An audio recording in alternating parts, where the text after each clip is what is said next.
Salutare, mă numesc Aurelian, ea este Loredana. Am participat acum 2 zile la Valahia 2023. Eu am obținut locul 4 la Classic Physic Novice B și locul 5 la Classic Physic clasa C. Am obținut locul 2 la Novice, iar locul 3 la clasa A Wellness. Astăzi vă vom prezenta un antrenament de picioare, îl vom face împreună. O să încercăm să facem cât de intens se poate, având în vedere că avem 2 zile de când am participat la competiție, nu putem să-i dăm foarte intens, dar o să încercăm să dăm tot ce avem mai bun, să iasă un antrenament pe cinste și sper să vă placă. Să dăm drum la treabă!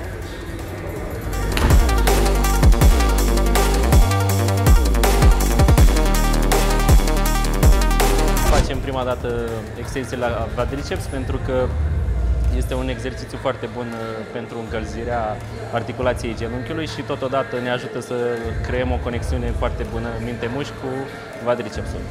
O să facem 4 serii, 20, 15, 12 și respectiv ultima serie maximală 80 repetări și facem și un drop set să epuizăm mușchiul.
Facem și un exercițiu de femural. Această grupă e destul de neglijată și eu cel puțin o antrenez cam de 2 ori pe săptămână. Am un antrenament special pentru femural și mai fac un exercițiu și la quadriceps, când am ziua de quadriceps. Hai să mergem!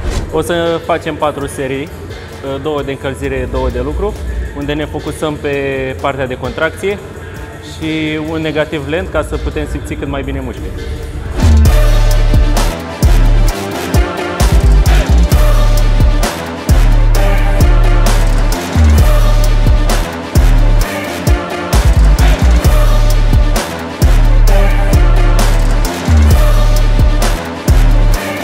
Pe lângă controlul asupra mișcării, un aspect foarte important este să nu flexați lombarul, deoarece implicați mușchii lombari în joc și minimizați stimulul pe bicepsul femoral.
că v-a plăcut acest antrenament. Vă recomandăm să-l încercați cu drag.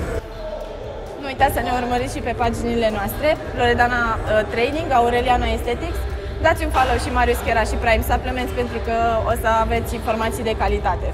Atât pentru astăzi și sper că v-a plăcut!